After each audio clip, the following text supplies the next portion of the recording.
Network সমস্যার জন্য কালকের ভিডিও তোমাদের সাথে আজকে শেয়ার করছি। আমাদের কত কিছুই না খেতে ইচ্ছা হয়, সেরকমই কালকে ইচ্ছা হয়েছিল কচু পাতা খেতে। ওই জন্য চলে গিয়েছি কচু পাতা তুলতে। যেহেতু বৃষ্টি হয়েছে, গাছগুলো খুব সুন্দর হয়ে গেছে, চারিদিকটা সবুজ হয়ে গেছে। প্রথমে আমি কচু পাতা তুলে নিয়ে এসেছি, তারপরে দেখো এখানে ফুল ফুটেছে গাছে, কি সুন্দর লাগছে দেখতে। আর এইদিকে ঝমঝম করে বৃষ্টি হচ্ছে। এই কদিন তো সমানে বৃষ্টি হয়েই যাচ্ছে। তো প্রথমে এসে আমি কচু পাতাগুলো ভালো করে ধুয়ে নিয়েছি, তারপরে আমি কচু পাতাটা একটু কুচিয়ে নিচ্ছি। কচু পাতা দিয়ে চিংড়ি মাছ তো অনেকভাবেই বানানো যায়, কিন্তু আজ আমি এভাবেই বানাচ্ছি।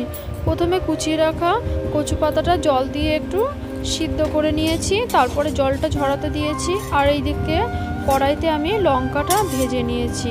আজ আমি এর মধ্যে শুকনো লঙ্কা দেবো। কচু পাতার মধ্যে শুকনো লঙ্কা দিয়েই বেশি বানাই, যেহেতু একটু ঝাল ঝাল হলে বেশি ভালো লাগে।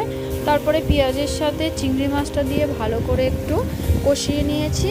তারপরে সিদ্ধ করে রাখা কচু পাতাটা এর মধ্যে দিয়ে দিয়েছি, তারপর এর সাথে ভালো করে কষিয়ে নিয়েছি। আর এইদিকে শুকনো লঙ্কাটা আমি হাত দিয়ে পেস্ট করে নিয়েছি, তারপরে ওর ভিতরে দিয়ে দিয়েছি। আর এইদিকে বানাবো আমি ঝিঙের খোসার ভর্তা চিংড়ি মাছ দিয়ে, আর পটল দিয়ে চিংড়ি মাছের ভর্তা।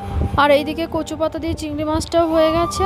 আর বানিয়েছিলাম ঝিঙে আলু দিয়ে চিংড়ি মাছের একটা তরকারি। রান্না বান্না তো হয়ে গেছে, তো ভাবলাম তাড়াতাড়ি রান্না হয়ে গেছে, একটু রান্নাঘরটা পরিষ্কার করব।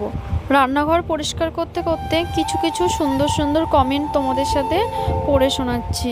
এই দিদিভাইটা লিখেছে, সোনা আমি তো লোটে মাছ খাই না, তবে তোমার লোটে মাছ রান্না দেখতে খুব ভালোই লাগলো। পুঁইশাক দিয়ে কী করে লোটে মাছ খায় আমি জানি না, কোনোদিন শুনি, তবে রান্নাটা বেশ ভালো লাগলো।